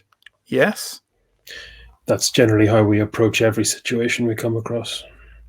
We've come out of Davokar, so we're no strangers to the horrors. Are you adding anything to that, Ascarai, or just kind of... I'll say we only arrived at the city after the worst of it had happened, as far as I'm aware. Okay. 4 days ago. Why don't both of you give me a persuasive roll, please? And Ascarai, you can take +2, and Steo, you can take +4. Gonna need it. Believer likes other guards. I'm also going to need this. Oh, just needed 11, got a 10. Nice. I needed a 7. I got a 7 exactly. There we go. Well, she eyes both of you and kind of nods in a kind of slow, steely fashion and says, "All right. Well, there are some facts you need to know then, aren't there? A few days ago, there were attacks that we can confirm on 3 members of the town council. Selima the mayor, she was found dead in the town hall. Karstak the first Theurg was burned up in the Sun Temple Annex, which I'm sure you've seen. Ardetta the treasurer was knifed in the street.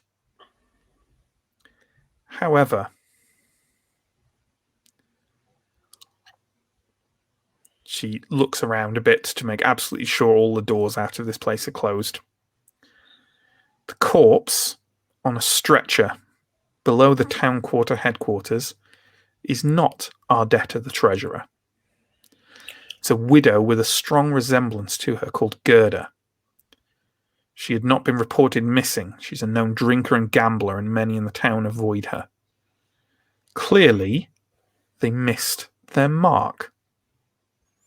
And one went to ground. That is what I can assume. I would also add that a 4th member of the town council, who many are saying has been murdered, he is also missing. We have found no body. Melando, the head mason. Not again. So what we have are 2 dead and 2 missing. What I can ask you to do... My men and I are incapable of currently moving freely. Someone within the town council, dead or alive, brought in the Blue Company before all this happened. I don't know who it was, and I don't know if they're even still around. Perhaps the Blue Company are now in business for themselves. Either way, they have more men than I do, and they've taken a stranglehold on the town. I need not tell you what the bell tower looks like. Yes, we've seen it. Festooned. Why, though? And if my men can't investigate where Ardetta may have gone, perhaps you can. And Melando, I suppose, but we can't find even any evidence on him. I can point you to where Ardetta supposedly died. Perhaps there are some traces from there. That would be helpful. And how, presumably, the body should have been taken to some kind of morgue here. Is that right? the woman who was murdered, yes. Currently, she is in the in a basement here, and only I and the Town Watch Medicus are aware that she's not actually our debtor. Let's keep it that way. I assure you she's been thoroughly examined. The information I have for you, she was stabbed many, many times. So the location that this supposedly happened, do you believe that it was actually our debtor who was there at all? Or was it always this woman? I don't know, but clearly they thought that she would be. Perhaps you can simply find some traces there that lead you back to the murderers. After all, we perhaps don't need our debtor. All we need is to stop the people who are doing this. And, well, they have a flair for the dramatic. She reaches into, kind of opens a drawer with a creak at the side of the desk she stood at, reaches out and tosses something onto the table. It is some kind of mask. Ceramic, covered in kind of scales and some growths, with two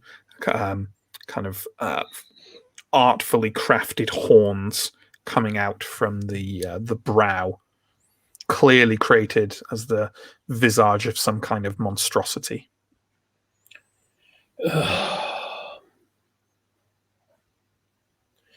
Well, at least it's something to go on. Definitely something to go on. Do you know much about the new mayor? Grendel, tradesman, merchant. Wouldn't have pegged him to have the guts to pull something like this off, but if there's anything I've learned in the Guard over these many years, it's that I have a bottomless capacity to be surprised. And the old mayor, it seems to be murdered in the town hall. Are there no guards or any witnesses? You'd have thought so, wouldn't you? Yes. She was killed in her office. And then the body was thrown in the fire.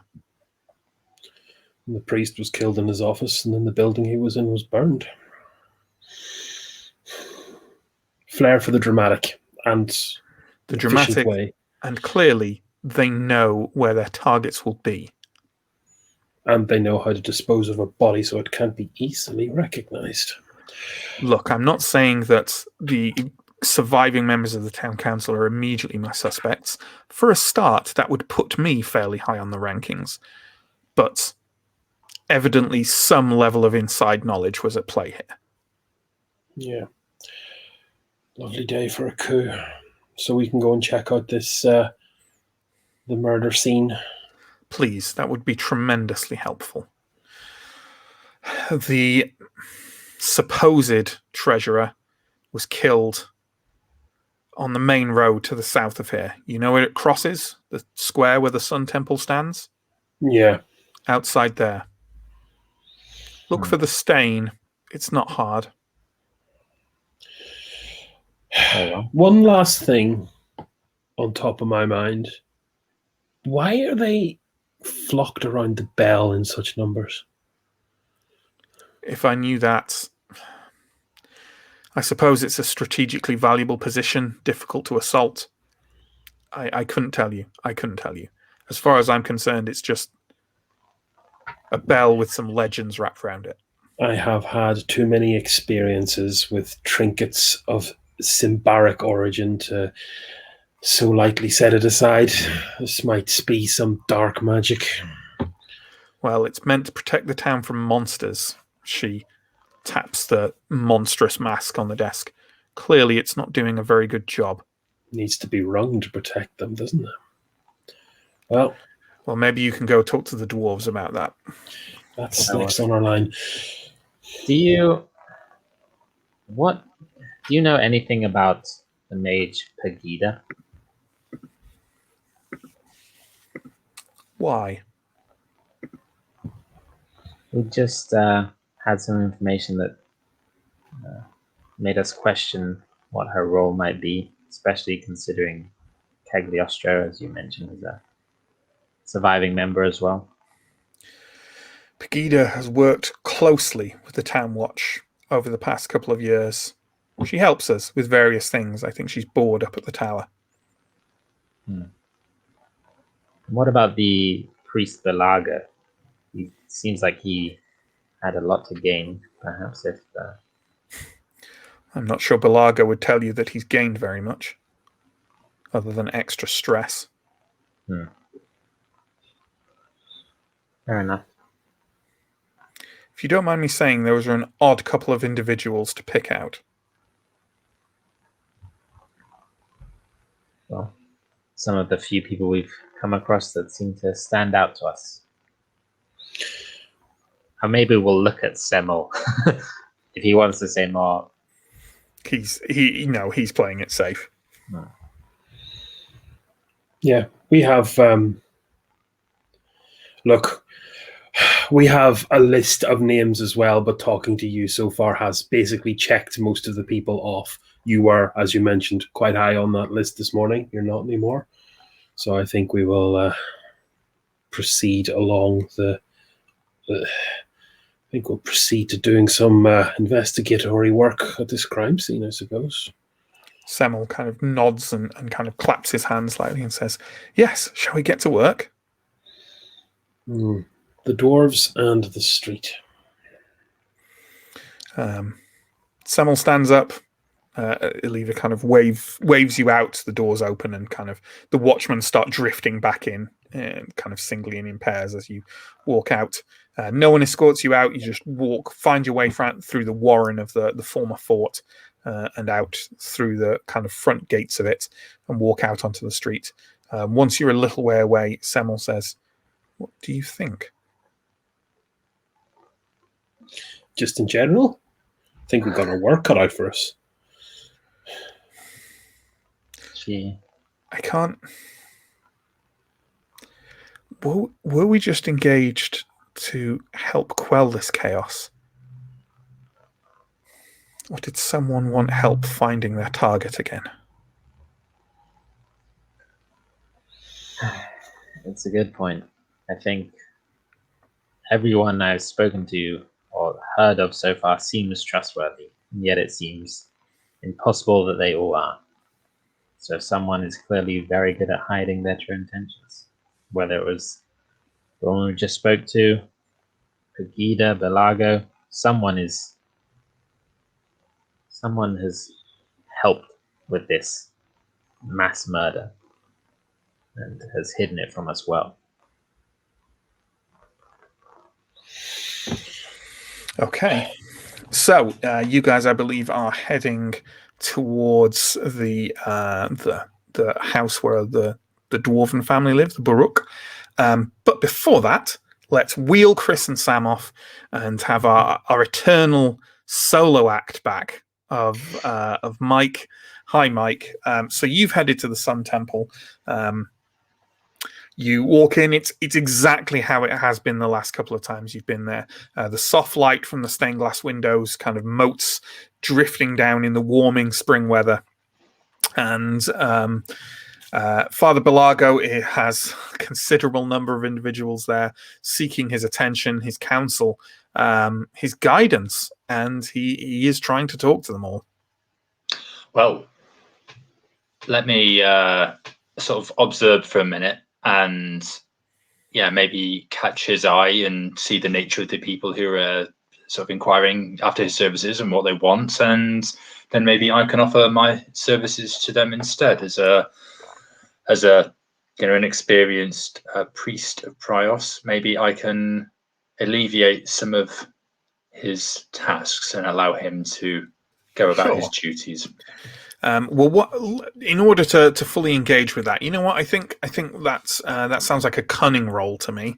And you know what? I'll give you a +1 from it because, as you say, you are an experienced theurg. So why don't you give me a +1 to try and maybe anticipate the needs of some of the people near him and maybe get to them before he does and kind of ease his job. Yeah, I rolled a 9 and I needed an 11. Okay, sorry, 12 actually. I needed. Yeah. So I've got to- Absolutely, yeah. You see some people who are kind of like sort of behind him, kind of like almost reaching out to try and kind of drag his attention away from another a kind of middle-aged woman he's talking to, and these look like a kind of a younger couple. You ask if there's anything you can do to help, and they kind of turn and they look puzzled at first because they don't recognize you, and then they see your robes.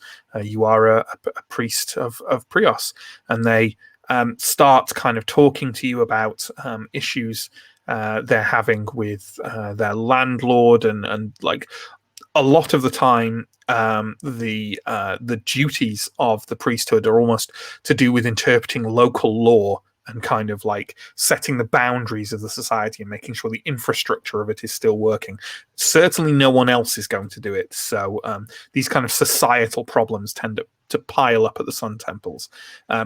You've heard similar problems before, and you kind of start working it through with them and send them away kind of, oh, you need to go talk to the local bailiffs and go talk to all this kind of thing that certainly it applies here in Kastor as it would elsewhere in Inderos and Thistlehold.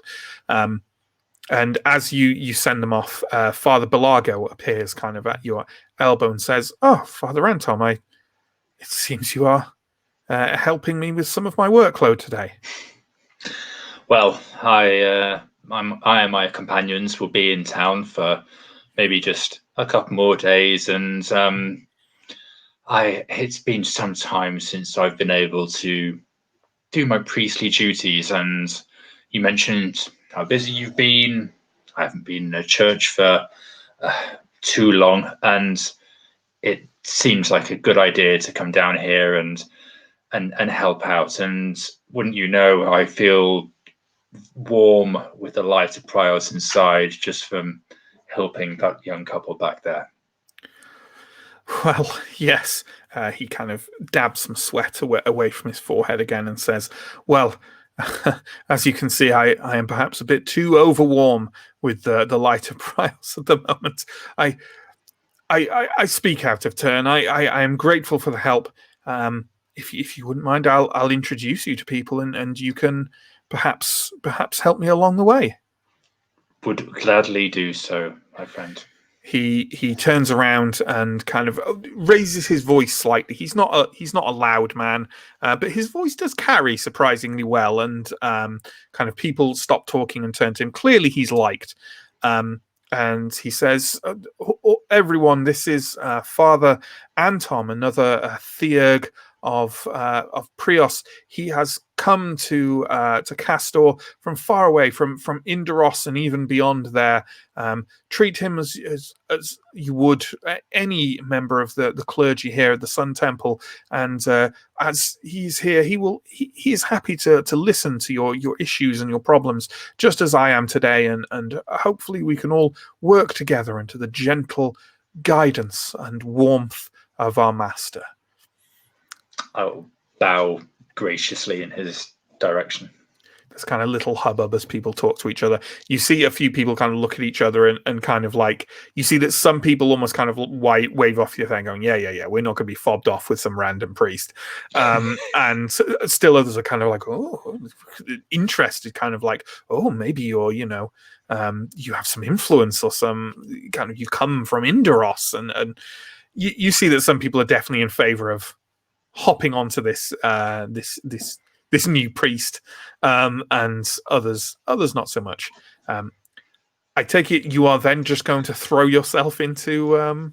Well, no, I'm not exactly going to throw myself into it. I'm going to half-heartedly throw myself into it because what I really want to do is throughout all of this keep half an eye on Father Belago and see what he's doing and half listen to what he's saying.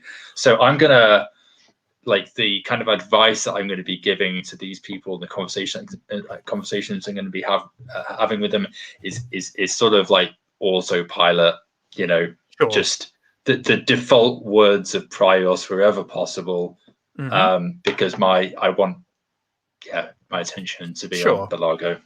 Well, then, I think we've got a double roll for you here, Mike. Oh, goodness. Which is, as ever, your forte. I know that. So what I want from you is a cunning roll at +1 to see how well you do at actually giving counsel to these people while you're half distracted. And I also want you to give a vigilant roll at -1 to see how well you kind of keep an eye on Belago. And this is just like a certain amount of time, okay? So like we can keep going until you succeed with that vigilant roll. It'll just take longer, okay? Okay. So, Well, I need 2 12s. okay. So first of all, 2. That's a good So start. that's the cunning roll. You are dealing with people wonderfully. You are well used to going onto autopilot and dealing with floods of congregation members who come to you for aid and counsel. How about the vigilant roll? 9. Hey, look at that. Anton comes through in the clutch once again. I mean, this time you're not trying to crack open the skull of a ravening, monstrous wolf. But, this is good too. Yeah, as I've said, you provide a lot of kind of counsel and help to people who are coming to you. And all the while you are observing Father Belago.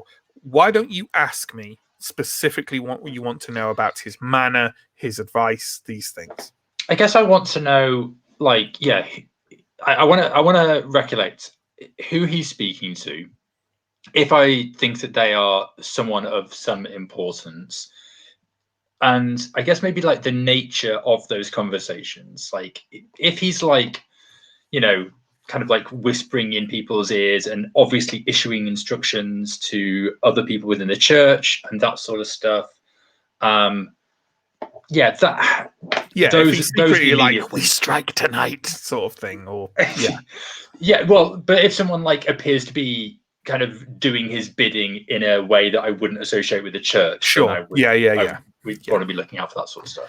Well, what I will tell you is that Father Belago is acting and advising in every way that you would consider to be usual for a relatively newly high-ranking and quite flustered First Theurg.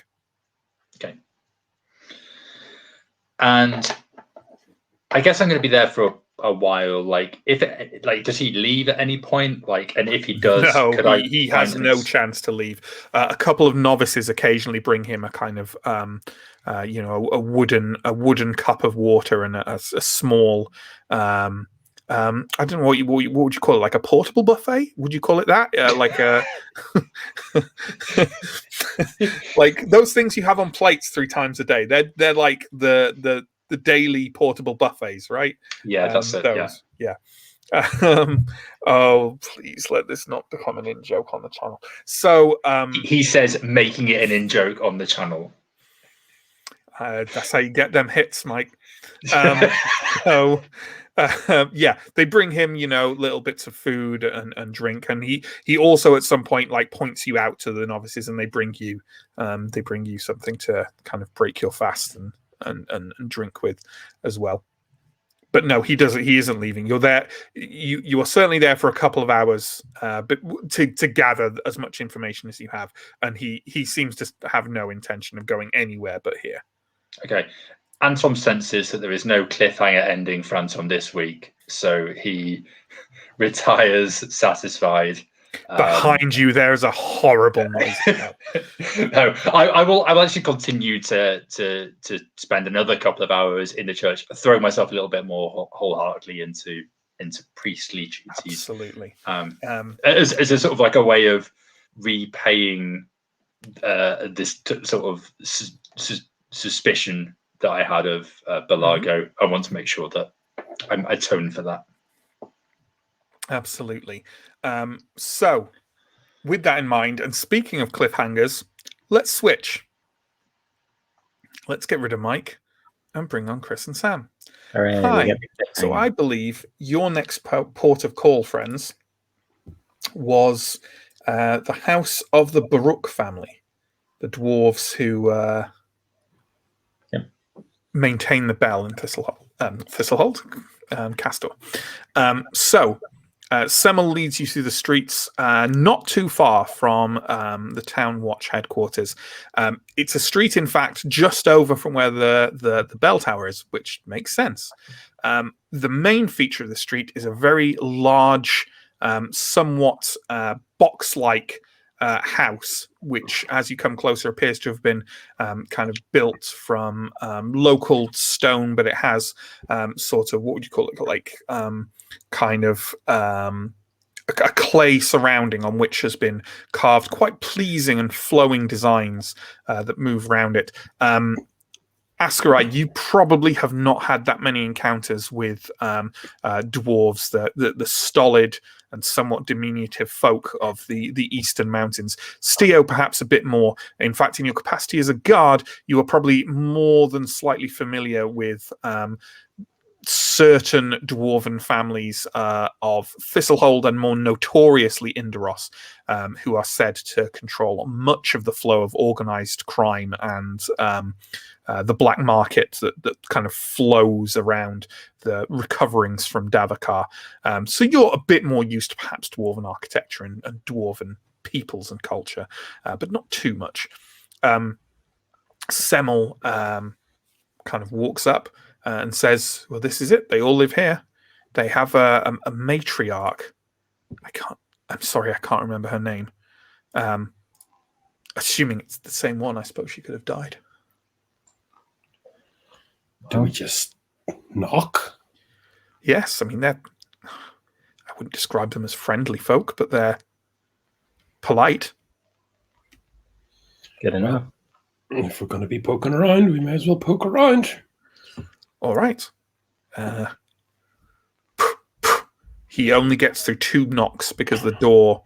Oh, God, I hate that noise. Beyond is a corridor that has a number of doors on either side, a set of kind of very sort of blocky but very precisely carved stairs leading up and back. There is no one in the corridor. From this vantage, you can see that one of the doors in the corridor is half hanging off a hinge. Blue Company got here first. Get in off the street. Semmel kind of looks quite wide-eyed at you and heads in. He walks halfway down the corridor and kind of glances into the room with the door half hanging off and goes, oh, my. I will push the door to behind me. I'm assuming both of you are following Semmel down the corridor. When you glance in that room as well, you can see a long chamber. It looks to you like perhaps a dining room where the members of the family were gathered. There's a long, low stone table, again, kind of very, very basically, but also beautifully carved with benches along either side and what almost looks like a kind of stone throne at one end, presumably maybe for the matriarch. That's because those things are all affixed to the floor. They are the only things in the room that are not tossed aside, broken, and otherwise thrown about and smashed. It is very clear, very quickly from those, and for the kind of splatters of blood you can see scattered around the place, that some form of violence has most certainly taken place here in the not so distant past. And I think that's where we'll leave things. The fate of the Baruch family unknown. So let's bring Mike back on.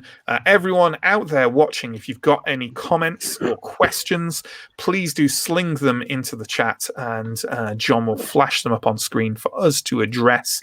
And in the meantime, while John's having a rifle through things, we've got a bunch of promo to talk about. So we've got a bunch of links down below, links to our YouTube and our Twitch. You're watching on one, why not check out the other? Give us a follow and a subscribe and all that good stuff. We've got links to our social media, to our Discord, which you can join and talk to us about role play stuff, to our Patreon, should you want to support us, cold hard cash in return for lovely, lovely treats. We run 3 weekly streams like this, 3 weekly games, Monday through to Wednesday, 8 o'clock BST, every single one of those. Mondays, there's Call of Cthulhu, which is run by Johnny. Tuesdays and Wednesdays are my nights, and Tuesday is Vampire the Masquerade 5th edition, and Wednesday is, of course, Symbaroum here. We also run monthly one-shots. There's a bunch of VODs for those over on our YouTube if you want to check out the previous ones. Troika, Alien, Merc Borg, the wonderful ones we've done so far. The next one is on Saturday, May the 1st. It'll be starting at 3 o'clock in the afternoon BST, and we will be playing Fiasco, the GM-less caper RPG. There'll be things like heists and farces and stuff going wrong all over the place. It'll be good fun. Why not join us for that? Yeah, that's it. John, stuff. May the first be with you. Stuff. Told you, Kastor Catacombs makeout point. I can't comment on why someone was watching. Without getting us banned from Twitch. I reckon we should have an episode where the NPCs forget the characters' names as often as the players forget the NPCs' names. Jesus Christ, Steve. Furious criticism. That hurts. My main problem isn't the players forgetting the NPCs' names, as it is the players forgetting the names of the character they had an intense bond with who's just died. That's two. That's two in like 5 seconds. Leave me alone. Slip the knife in. This is where we mention Earthons when we're talking about forgetting people. Who? I think there was a point in today's session actually where like Semmel said like, "Will the three of you just return to Thistleholds?" Like, and Semmel forgot Earthons as well. I'm going to explain that away. That Earthons seemed to be up for staying. Maybe. But yeah, it was a mistake by me. 42. Hey, do the players trust anyone? No, especially not Matt. Yeah. No, much like the character, I have not trusted anyone in decades. Yeah, that seems to be the best way to do it. I spent far too long playing Vampire to ever trust any character in any role-playing game. I have absolutely set up people who play in my games regularly, specifically with our offline Vampire the Masquerade campaign, to never trust anyone or be confident in any kind of physical or social or mental confrontation. Because Vampire the Masquerade, when you play it right, damn it, is a game where the players should feel utterly battered around by the whims of things more powerful than them. You know, relaxing hobby. And Matt finds it infuriating. What the thing I have done, what I have done to my players. Yes, I do sometimes. Not in this group though. No, it's fine. It's fine. It's fine. Is it going to be easy if I ask Rai to explain why he's been pretending to be part of the Iron Pact, or just to sign up before he gets found out? Probably easier to sign up, but also I'm not signing up. Bloody elves. So. Hey, the elves of Davokar, you're absolutely sure if you went to them and said, right, okay, I found this on the dead body of one of your friends and I stole it and I've kind of been pretending to be one of you, but I figure, why not just sign up? You guys are totally happy with me being, yeah, this is a good way to introduce myself, right? They'll be fine. Arrows won't be involved at all. It'll all be good. I don't want to join any. If the opposite of a buff is a nerf or a debuff, what's the opposite of a buffet? a nerf A. Yeah. See, I would say the opposite of a buff is a malus. MALUS. But it doesn't work for the joke, does it? No, it doesn't. All our heated debates revolve around food, I've noticed. The Pringles, the Pringles, the important Pringle debate. And of course, Pringles are a buffet food. Yeah. Just Pringles and sausage rolls, that's all you need. So, on that bombshell, let's draw a veil over the horrors of this stream. Thank you so much to everyone watching.